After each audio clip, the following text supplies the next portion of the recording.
प्रभु का दास हम आपको वंदन देते हैं। हम लोग सब लोग अपने हाथ उड़ाकर आपको धन्यवाद करते हैं, आपको स्वागत करते हैं। आगे 45-50 मिनट्स हालेलुया प्रभु का वचन बोलने के लिए प्रभु का दास आप कृपा करके आगे का समय लीजिए। Praise the Lord. सबके लिए जय मसीह।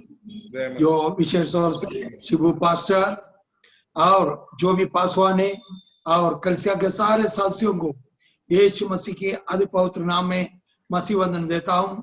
फिर से प्रभु का उपस्थिति में आपके बीच में होने के लिए प्रभु ने सहायता किया, उसके लिए धन्यवाद देता हूं।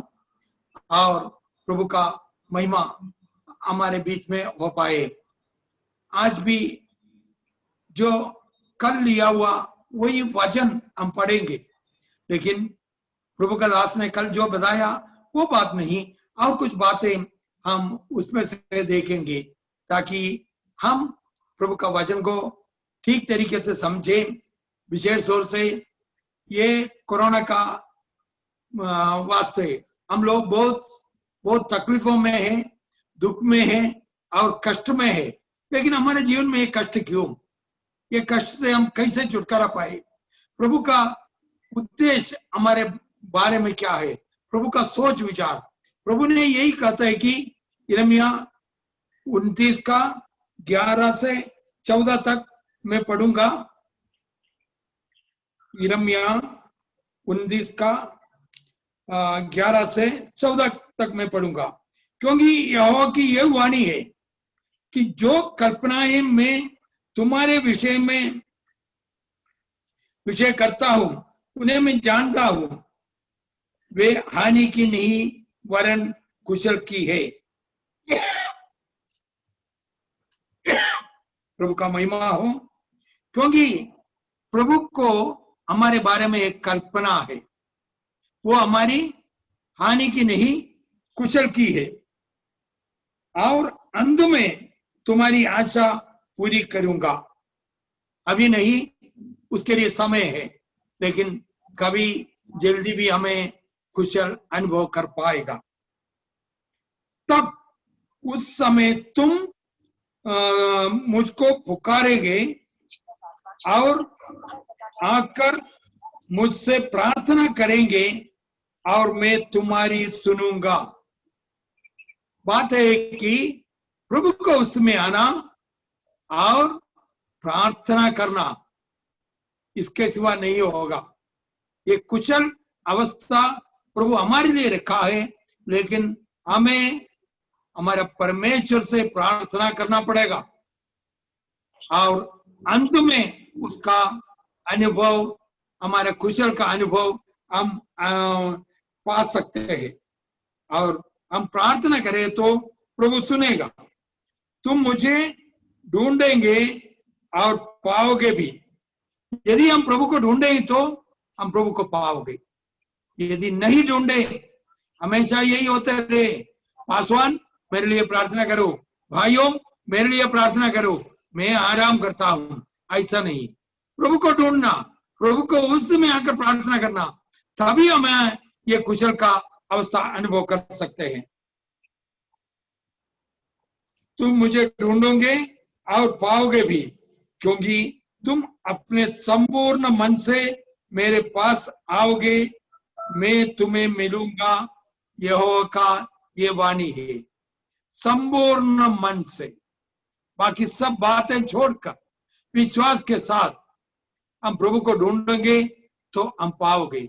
मतलब प्रभु का आकर संपूर्ण मन से प्रभु को खोजेगा तो प्रभु हमें मिल पाओगे। यदि संपूर्ण मन से नहीं, पूरी रीति से नहीं, तो हम प्रभु से क्या पा सकेगा? मतलब हमारे लिए दूसरा प्रार्थना करते रहे, हमारे लिए दूसरा विनती करते रहे, सिफारिश करते रहे, ये बात नहीं। हम प्रभु के उपस्थिति में आना है, प्रभु को महिमा देना है। प्रभु को जब तक हम महिमा ना देंगे तो हम कैसे आशीष पा सकोगे? हम अभी सोचते होंगे, यदि हमारे जीवन में या मेरे जीवन में ये क्यों सिर्फ मेरे जीवन में मैं बहुत प्रार्थना करता हूं, आराधना में शामिल होता हूं, फिर भी मेरे जीवन में कष्ट और संकट क्यों, दुख क्यों है, मेरे परिवार में बीमारी क्यों, मेरे परिवार में समस्या क्यों, ये सब सवाल हमारे अंदर आ जाते हैं। तो हम ये जानना हमारा परमेश्वर कौन है करके, और परमेश्वर को हमारे बारे में क्या योजना है, ये बात जानना पड़ेगा। ये जानना जरूरी है। जब तक ये बातें हम न जानोगे, प्रभु से अनुग्रह पा नहीं सकते हैं। क्योंकि ये सब इसलिए हमारे जीवन में प्रभु ने अनुमति देते हैं, हमारा विश्वास की परख होना है। यदि हम हमारे प्रभु को जानते हैं, हमारे प्रभु का कल्पना है मेरे बारे में, वो हानि की नहीं कुशल की नहीं, कुशल की है करके विश्वास करते, तो हमारा जीवन आश की हो जाएगा, आशदायक बन जाएगा, और प्रभु हमारे जीवन से महिमा पाएगा।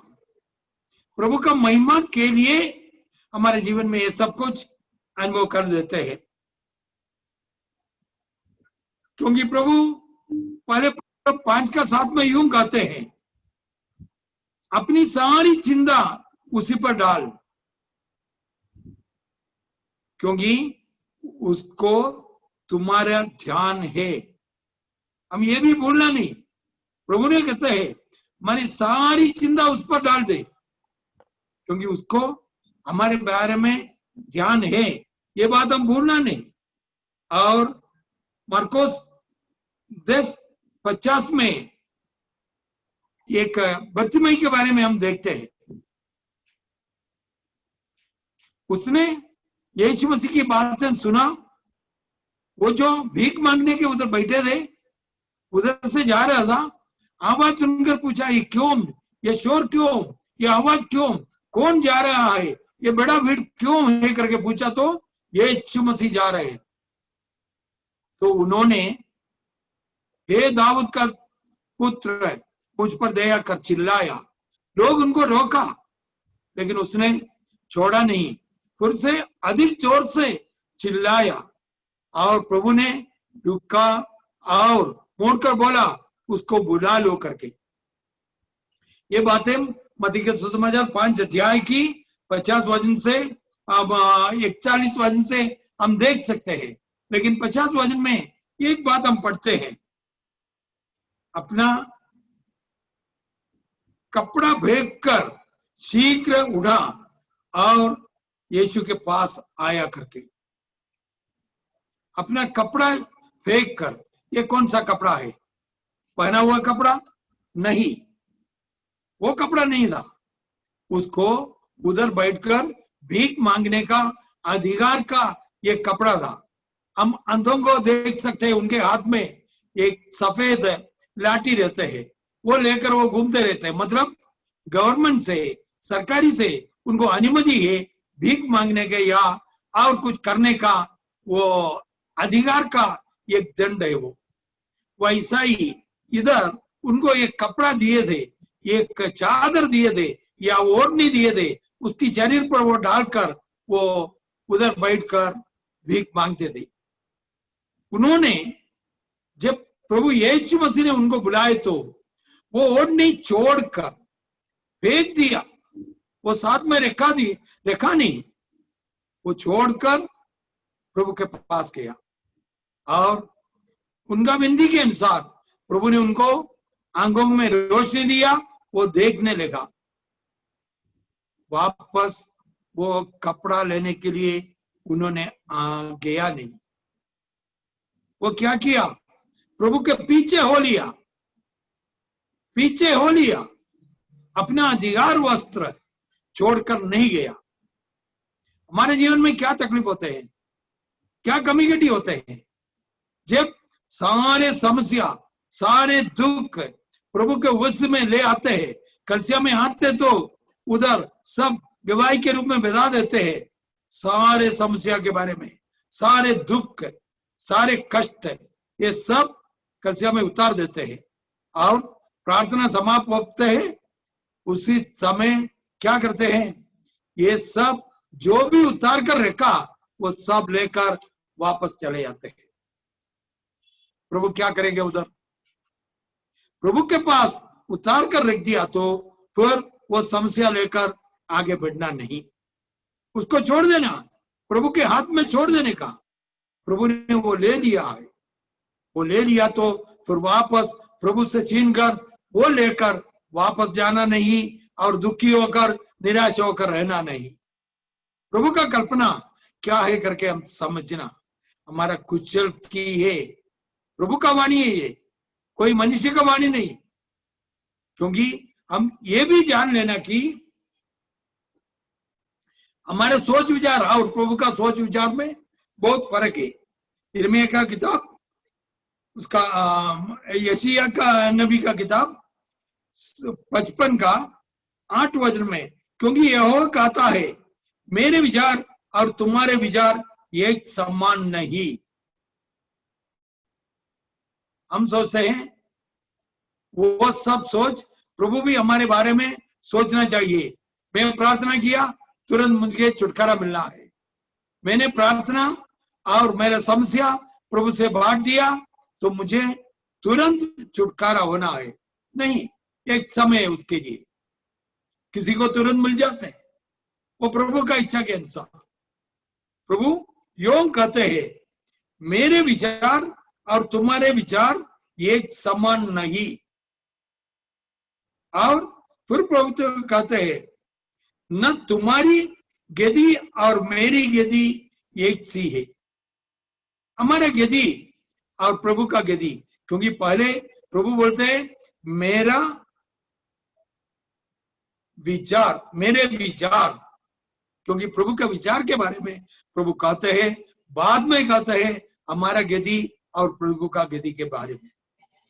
तो हम समझ लेना ये दोनों में बहुत फर्क है, क्योंकि प्रभु को एक विशेष उद्देश्य है, इसलिए प्रभु ने हमारे जीवन में बहुत कुछ अनुभव कर लेते हैं। क्योंकि हम आधे से अंत नहीं जाते हैं, अगला पल हमारे जीवन में क्या होगा करके हमें मालूम नहीं, हमें वो बात मालूम नहीं, अगला पल हमारे जीवन में क्या होगा, हम जीवित रहेगा ये हमें मालूम नहीं। प्रभु जानता है हमारा आयु कितना है करके, प्रभु जानता हूं। उसके बीच में जो हमारे लिए करना है प्रभु करेगा, लेकिन संपूर्ण हृदय के साथ प्रभु को ढूंढना है, तन मन से प्रभु का इच्छा पूरा करने के लिए हम तैयार होना है। यदि हम उद्धार पाया है, यीशु मसीह पर विश्वास करते हुए आया है, तो प्रभु का इच्छा हमारे जीवन में पूरा होने के लिए हम संपूर्ण समर्पण करना। क्योंकि जितनों ने उन्हें ग्रहण किया उन्हें अपना संतान होने का अधिकार दिया। अभी प्रभु का संतान बनना या नहीं बनना वो हमारे इच्छा के अनुसार, प्रभु जबरदस्त कुछ नहीं करते हैं। हमें पकड़कर ले जाकर मेरा मार्ग पर चलो करके नहीं बोलते हैं। यदि प्रभु का अनुग्रह हमारे ऊपर होना है तो हम प्रभु को ढूंढना पड़ेगा, क्योंकि प्रभु ने बुलाट दिया है, हमें चुन लिया है, हमें प्रभु की मार्ग में आने के लिए अनुमति दिया है। अभी वो मार्ग पर चलना हमारा इच्छा के अनुसार हम निर्णय लेना है, मैं प्रभु के मार्ग पर चलते कि नहीं। तो हम ये बात सोचना है कि वो प्रभु का इच्छा मेरा जीवन में पूरा होने के लिए हम चाहते कि नहीं। तो एक दो बात मैं आपसे कहना चाहता हूं। एक मेला में लोग जम गया, उसके बाद बस में, क्योंकि बस में कैसे धक्का वक्का देकर मेला के बाद लोग चढ़ते हैं, वो बात आपको भी अनुभव होगा। सब एकदम धक्का वक्का देकर एकदम भीड़ लगाया, आखिर में एक व्यक्ति चढ़ा, लेकिन लोगों ने उसका धक्का देकर गाड़ी चलते ही उनको गिरा दिया नीचे, वो नीचे गिर गया। उन्होंने सोचा ये क्या इंसानियत नहीं है क्या, मुझे भी जाना है, मैं कैसे भी खड़े होकर जाते थे, लेकिन मुझे धक्का देकर गिरा दिया। उनको ज्यादा चोट तो कुछ पहुंचा नहीं, लेकिन बहुत दुख हो गया, मन में बहुत कुछ सोचने लगा। लेकिन आधे घंटे के बाद उधर एक खबर आ गया, एक बस नदी में गिर गया करके, बस नदी में गिर गया। तो वो जो बस था, इन्हें जो धक्का देकर गिराए थे, वो व्यक्ति के बारे में प्रभु का योजना यह था, वो अपघात में पड़ना नहीं, एक्सीडेंट से उनको कोई कष्ट नहीं होना है, इसलिए लोग उसको धक्का देकर गिरा दिया तो भी वो उनका भलाई के लिए था। बाद में वो जाना, हे भगवान मेरे लिए कितना अच्छा हो गया, मेरे लिए कितना अच्छा हो गया, मैं बड़ा विपत्ति से बच गया। ये बात उन्होंने तभी जाना जब ये अपघात का बात सुन लिया है, एक्सीडेंट की बात सुन लिया है, कैसे बच गया करके। क्योंकि वैसा ही बहुत बात होते रहते हैं, तो हम हर बात के लिए धन्यवाद देना पड़ते है। हमारे जीवन हर बात के लिए प्रभु को धन्यवाद देते रहना, क्योंकि प्रभु हमारे लिए भलाई करने वाला है। कोई हानि हमारे जीवन में होने के लिए अनुमति नहीं देते। कभी हम सोच ले, क्योंकि ये कोरोना के काल में हमें बहुत दुख होता है, बाहर जा नहीं सकते हैं, अभी तो लोग जाने लगा है, फिर भी काम करने के लिए हर जगह जा नहीं सकते हैं।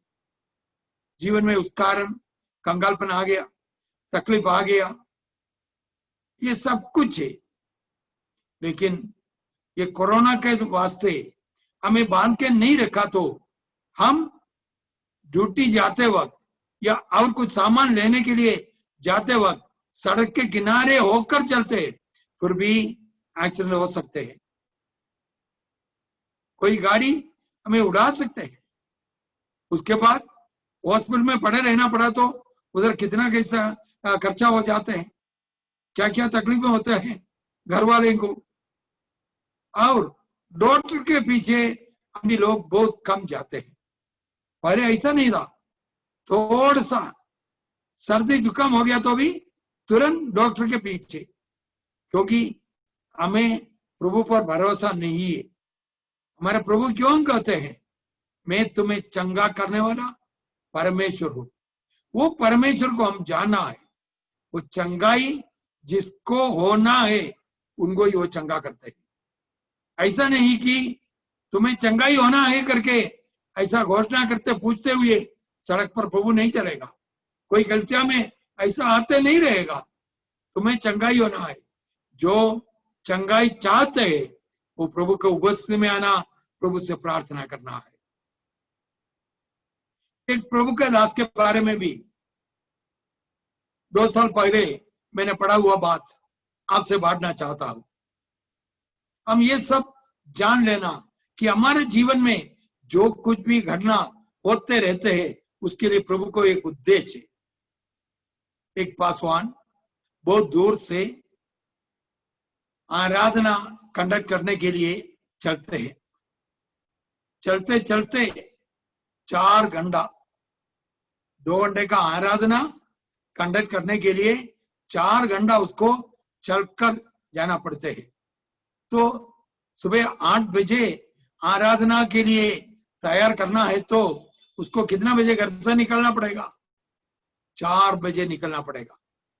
आराधना के बाद 10-11 बजे के बाद प्रार्थना सब कुछ समाप्त होने के बाद उनको वापस घर पहुंचना है तो और 4 घंटा, 8 घंटा चलते चलते वो एक जंगल से उनको जाना पड़ते थे। तो ऐसा ही आधा रास्ता में आ गया, मौसम अचानक बदल गया, अचानक बदल गया।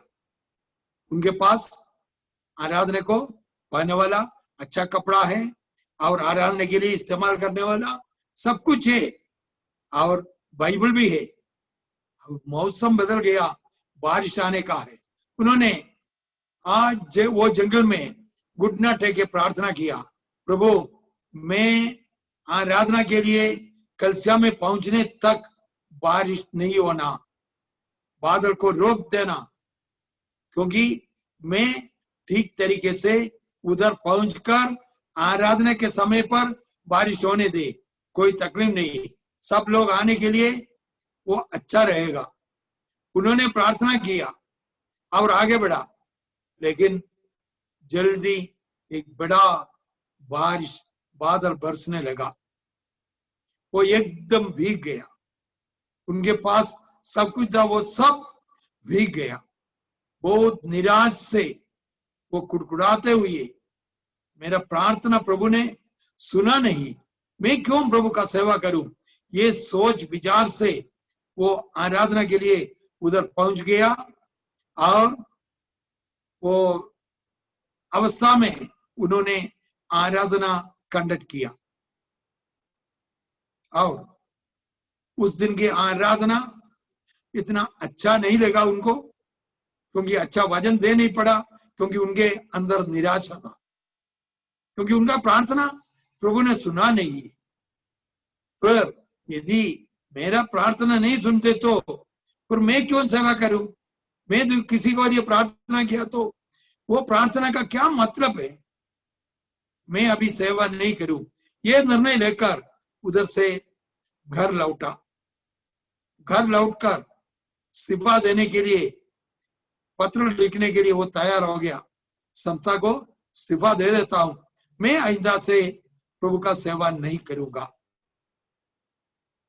क्योंकि प्रभु मेरा प्रार्थना सुना नहीं है।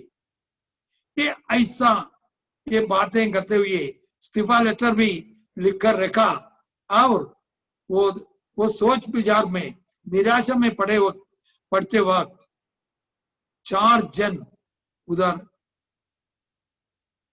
बंदूक लेकर चले आया। वो एकदम घबरा गया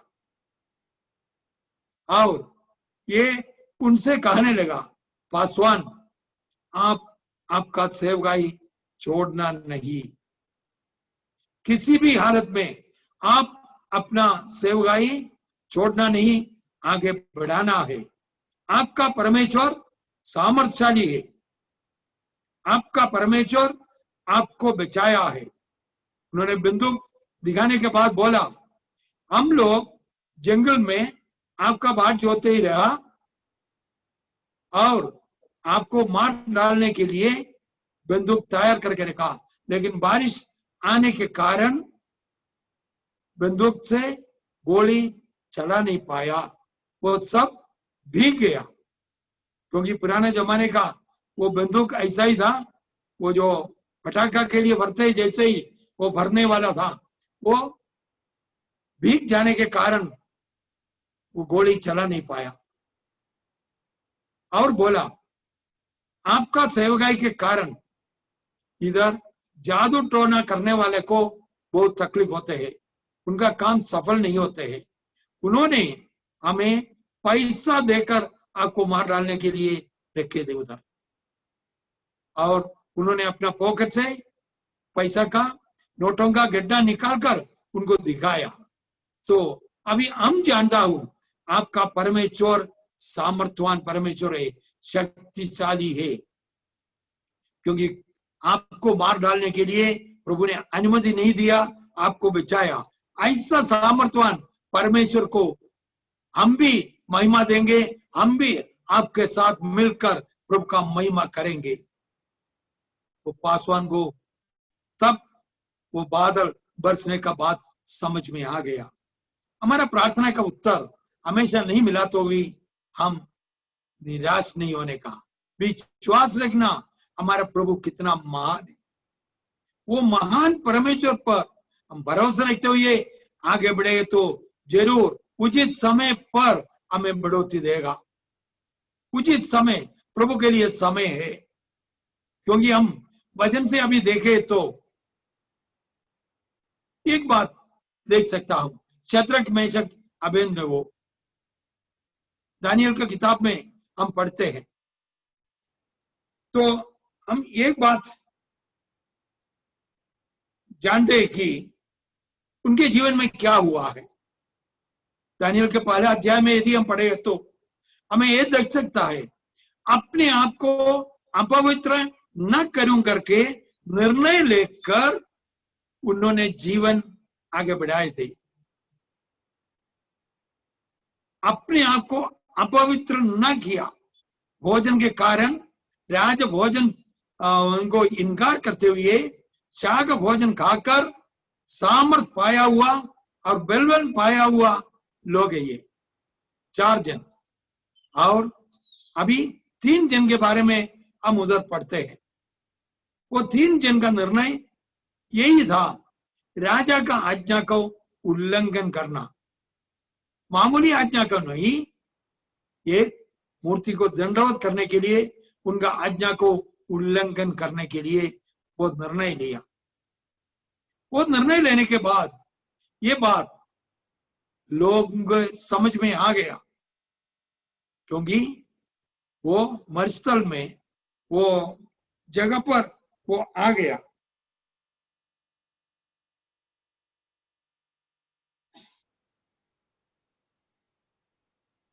वो उधर जब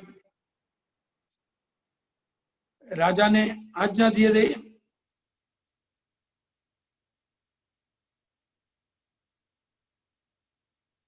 नबूकदनेस्सर ने उससे पूछा, हे शद्रक मेशक और अबेदनगो, तुम लोग जो मेरे देवता की उपासना नहीं करते और मेरी खड़ी कराई हुई सोने की मूर्त को दंडवत नहीं करते, तो क्या तुम जानबूझकर ऐसा करते हो? यदि तुम अभी तैयार हो कि जब नरसिंगे, बांसुरी, वीणा, सारंगी, सितार, शहनाई आदि सब प्रकार के बाजों का शब्द सुनो और उसी क्षण गिरकर मेरी बनाई हुई मूर्त को दंडवत करो तो बचोगे, और यदि तुम दंडवत न करो तो इसी घड़ी धधकते हुए भट्टे के बीच में डाले जाएंगे। फिर ऐसा कौन देवता है जो तुमको मेरे हाथ से छुड़ा सके? एक चुनौती दे रहे। ये तीनों बालक वो चुनौती को स्वीकार लिया। उनका उत्तर यह है, शद्रक, मेशक और अबेदनगो ने राजा से कहा, हे नबूकदनेस्सर, इस विषय में तुझे उत्तर देने का हमें कुछ प्रयोजन नहीं जान पड़ता। हमारा परमेश्वर जिसकी हम उपासना करते हैं वह हमको उस धधकते हुए भट्टे की आग से बचाने की शक्ति रखता है, वरन हे राजा, वह हमें तेरे हाथ से भी छुड़ा सकता है। परंतु यदि नहीं तो हे राजा, तुझे मालूम हो कि हम लोग तेरे देवता की उपासना न करेंगे और न तेरी खड़ी कराई हुई सोने की मूर्त को दंडवत करेंगे। मतलब ये निर्णय अभी हमारे जीवन में हम सोच ले, ये बालक से कोई निर्णय ले सकते हैं? हमारे जीवन में ऐसा कोई समस्या नहीं आया, ऐसा कोई घड़ी हमारे जीवन में नहीं आई। इधर धधकते हुए भट्टी में डालने के लिए और गिरने के लिए उनका निर्णय यह है, यदि मेरा प्रभु मुझे बचाने के लिए सामर्थ्यवान है, यदि नहीं बचाए तो भी ये काम मैं नहीं करूंगा, मूर्त को दंडवत न करूंगा। मेरा परमेश्वर के लिए अपना जान देने के लिए भी मैं तैयार है। अभी हम ये सोच लेना हमारे बारे में जो कल्पनाएं परमेश्वर जो करता है वो हमारा हानि की नहीं वरन कुशल की है। इधर हम पढ़कर ये जान सकते हैं उनके जीवन में क्या हुआ।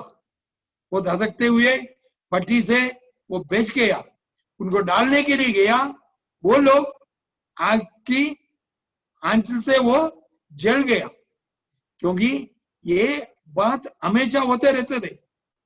क्योंकि नेबूकदनेस्सर ने उनको आज्ञा दी कि 7 गुना भट्टी को बढ़ा दे करके, 7 गुना बढ़ाकर आग का वो धधकते हुए धधक करने के लिए उनको आज्ञा दी थी। तो उतना करने के बाद भी ये आज्ञा सब उन लोग सुन रहे, फिर भी वो बोला हम लोग दंडवत न करूंगा, हम मेरा जीवित परमेश्वर का उपासना करूंगा, क्योंकि हम जान लेना हमारा परमेश्वर जीवित परमेश्वर है, वो कोई मूर्त नहीं है, हमें छुड़ाने के लिए सामर्थ्यवान है। यदि हमें बचाने के लिए प्रभु उत्तर नहीं आते तो भी, ये इनके राजा के हाथ से न छुड़ाए तो भी हमें कोई तकलीफ नहीं है, क्योंकि हमारा प्रभु कौन है करके हम जानता हूं। क्योंकि इस्राएलियों को ये पहले से सिखाया गया, ये इस्राएल सुन तेरा परमेश्वर एक है, अन्य देवता को उपासना नहीं करना, ये बात उनको सिखाया, वो अपने जीवन में अपनाया और वो आज्ञा पालन करने के लिए ये लोग बालक लोग तैयार था। तो हमारे जीवन में कोई आपत्ति विपत्ति आते हैं या एक मामूली बीमारी आए तो भी हम कितना निराश होते हैं, इधर कितना याब के साथ टाटस बांध कर खड़े रहते हैं। हम ऐसा कर सकते हैं क्या? उनका अंतिम परिणाम क्या? ये बालक के जरिए नेबूकदनेस्सर को फिर से चेतावनी दिया, मैं ही परमेश्वर, दुनिया जाने ये बालक के जरिए, क्योंकि ये जीवित परमेश्वर है, वो धधकते हुए भट्टी से भी उनको बचाने के लिए शक्तिमान सामर्थ्यवान परमेश्वर, उनके साथ वो धधकते हुए भट्टी में उतर आया हुआ एक परमेश्वर जीवित है करके लोगों को, दुनिया को घोषणा करने के लिए कारण बना है। हमारे जीवन में ये हमेशा अनुभव करते हुए आगे बढ़ना है, हमारा परमेश्वर कौन है? वो हमें बचाने वाला, हमें संभालने वाला, हमारे जरूरतों को पूरा करने वाला परमेश्वर है। तो हमारा घड़े का अंदर मैदा कितना है या आटा कितना है या हमारे कुप्पी में तेल कितना है, ये सब कुछ प्रभु जानते हैं। लेकिन प्रभु का आज्ञा, प्रभु का दास लोगों का आज्ञा पालन करके आगे जाएगा तो हमारे जीवन में हम अनुग्रह पा सकते हैं। सरफात का विधवा प्रभु का दास का आज्ञा पालन किया, उन्होंने पहले कहा मुट्ठी भर का आटा है करके, लेकिन दास ने बोला पहले जो मैंने तुमसे कहा वैसा ही तुम कर, तो तुम्हारा घड़े का मैदा और कुप्पी का तेल कभी खत्म ना होंगे। 3.5 साल उन्होंने वो घड़े से आटा लेकर रोटी बनाया, वो कुप्पी से तेल लेकर अपना भोजन तैयार किया है। हमारा प्रभु हमें संभालने वाला, भलाई करने में हम उत्साही रहो, जो तकलीफ में है उनको मदद करो, फिर हमारे जीवन देखो कैसे आशीष पाकर आगे बढ़ते करके उचित समय पर प्रभु हमें बढ़ोतरी देने के लिए प्रभु का बलवंत हाथ के तले दीनता से रहो करके प्रभु का वचन में हम पढ़ते हैं। हम उसके लिए तैयार होते हैं क्या? और दानियल की बात भी देखा तो यही बात होते है, सिंह की गुहा में गिरने से प्रभु बचा सकते थे, लेकिन प्रभु वो ऐसा नहीं किया। प्रभु का योजना अलग है, प्रभु की सोच विचार अलग है। राजा भी दानियल को बचाने के लिए जो हकीमों से विनती करते हैं, राजा भी चाहते हैं, फिर भी हाकिम लोग मानते नहीं। राजा ने एक बार आज्ञा दिए तो वो पालन करना पड़े करके कहते हैं। उसके लिए राजा भी विवेच हो गया, वो ऐसा ही करना पड़ा। हमारे प्रभु कौन है करके यह समझना। सिंह के गुहा में दानियल को डाला, कुछ नहीं हुआ करके हमें मालूम पड़ा। हमारा प्रभु कौन है करके कैसे समझते हैं लोग? कैसे समझेगा? वो सिंह के मुंह बंद रखा हुआ, वो सिंह जब दानियल को ऊपर लिया और उनके लिए योजना करके सिंह की गुफा में डालने के लिए योजना बनाया, उन लोगों को गुफा में डाला तो क्या हुआ? वो सिंह उनका हड्डी भी तोड़कर उनको तुरंत खाने लगा। ये फर्क उधर जानना है। हमारे विरोध में चुगली करने वाला, हमारे विरोध करने वाला, हमें नाश करने के लिए कोशिश करते हैं, उन लोगों के बारे में हम डरने का कोई जरूरत नहीं। प्रभु उनको देखेगा, हम उनके लिए प्रार्थना करना है। हमारा प्रभु सर्वशक्तिमान, हमारे बारे में कुशल की बात सोचने वाला, हमारे जीवन में कल्याण होने के लिए, आशीष होने के लिए योजना बनाने वाला परमेश्वर है। वो परमेश्वर को हम पहचानना, हम उस पर विश्वास रखना, क्योंकि विश्वास जो है अनदेखी वस्तुओं की निश्चय हम पाना है। और प्रभु के पास आने वाला ये भी समझना चाहिए कि उन पर आश्रय रखने वाले को वो प्रतिफल देते हैं। परमेश्वर है और उनका आश्रय रखने वाले को वो प्रतिफल देते हैं। प्रभु से प्रतिफल पाने के लिए हम तैयार होना है। प्रभु से प्रतिफल हम पा सकते हैं। हम प्रभु से प्रतिफल पाने के लिए तैयार होना है। हमारे जीवन में कष्ट और संकट है तो निराश नहीं होना, उसके लिए प्रभु को स्तुति देना है, क्योंकि प्रभु और कुछ योजना हमारे लिए बढ़ा रहे ताकि हम आशीष पाए। वो आशीष चुपके से या गुप्त रीति से हमें देने के लिए नहीं, सबके सामने आदर के योग्य बनाकर हमें प्रभु का महिमा के लिए उनकी हाथ की एक उपयोगी बर्तन बनाकर रखने के लिए प्रभु चाहते हैं। आज हमें तुच्छ जाने वाला वो दान पीसने रहेगा, अरे मैंने इतना इनको विरोध में किया फिर भी सफल नहीं हुआ। लेकिन एक बात है, हमारा हृदय को परखने वाला प्रभु है, हमारा इच्छा क्या है करके वो जानने वाला प्रभु है। हमारा आशा ऐसा नहीं होना है कि हम सिर्फ ये जीवन में कुछ पाने के लिए प्रभु से आशा रखें, ऐसा नहीं होना है। पहला कुरिन्थी 15:19 में हम ऐसा पढ़ते हैं, हम केवल इसी जीवन में मसीह में आशा रखते हैं तो हम सब मनुष्यों से अधिक अभागे हुए, अधिक अभागे। क्योंकि प्रभु मुझे चंगाई मिलना, मुझे छुटकारा मिलना, मुझे आशीष मिलना, सिर्फ यही आशा नहीं। हमारा आशा आनंद जीवन का आशा। आनंद जीवन हम कहां बिताएंगे? क्योंकि एक तो प्रभु के साथ आनंद जीवन पाएगा, नहीं है तो शैतान के साथ आनंद नाश काटते रहेगा। दोनों आनंद है, अंत नहीं होते। इसीलिए हम अपना जीवन को परख कर देखना। मैं प्रभु के उपस्थिति में आया तो मैं पवित्र बंदे किया, मेरा मन फिरावट सचमुच में प्रभु का महिमा का कारण और मुझे आनंद जीवन का योग्य बनाने के लिए पात्र बंदे किया। हमेशा परख कर देखना, हमेशा। एक बात हमारे ओठों से निकलते तो प्रभु को आवदा हुआ बात, दाऊद का प्रार्थना क्या? हे प्रभु, मेरा ओठों की बात और मेरी सोच विचार आपकी ग्रहण योग्य हो।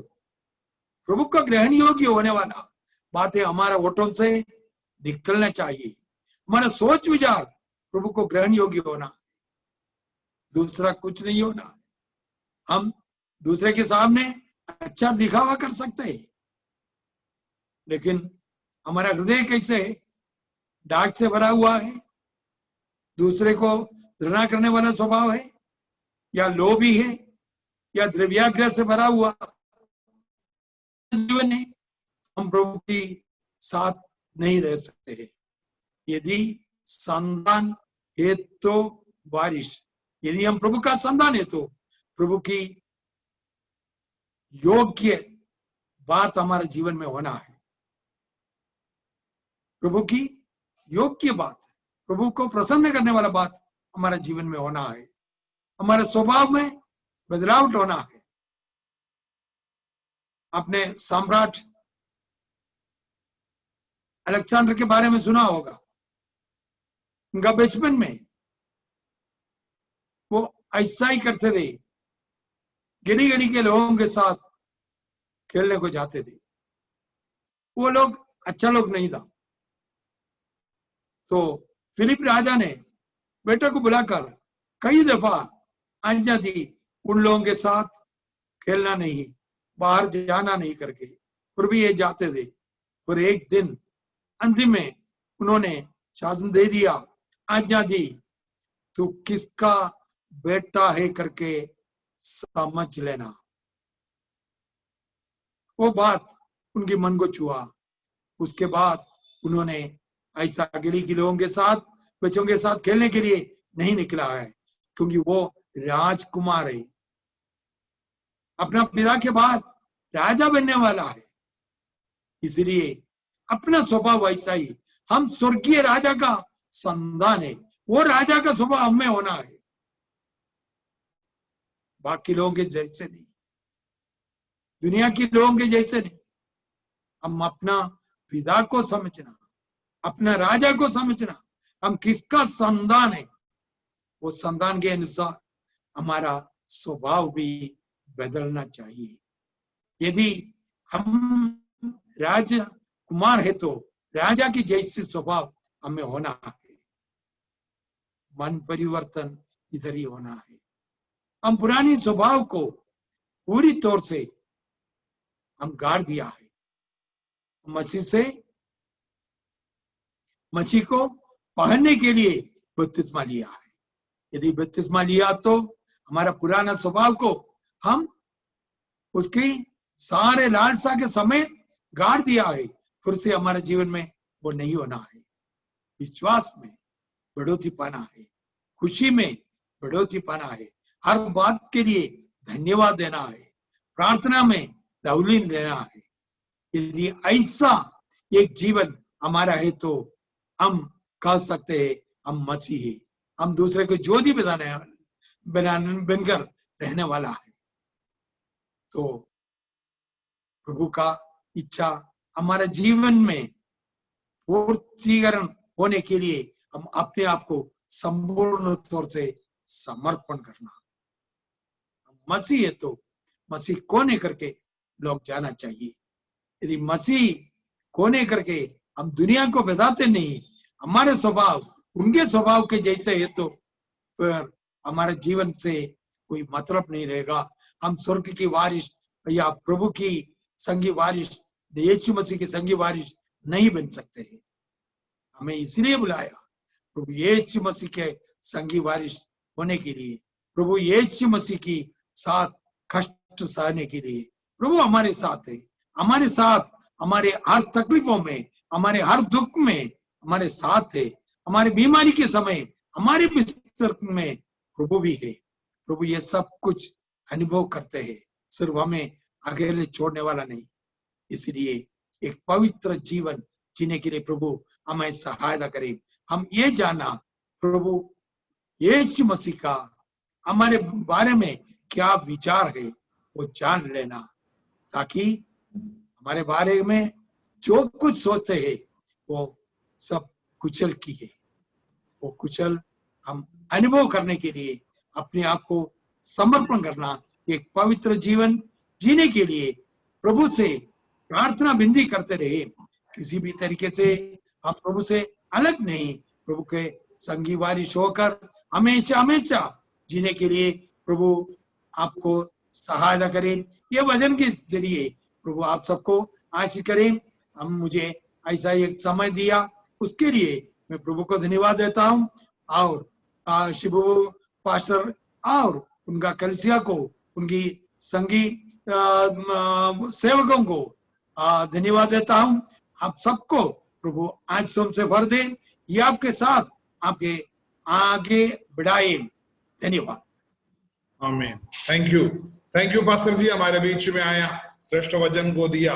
हमारे लिए पवित्र जीवन जीना जरूरी है। प्रभु हमको हमेशा अपने पंखों तले रखने वाले श्रेष्ठ वचन के लिए धन्यवाद।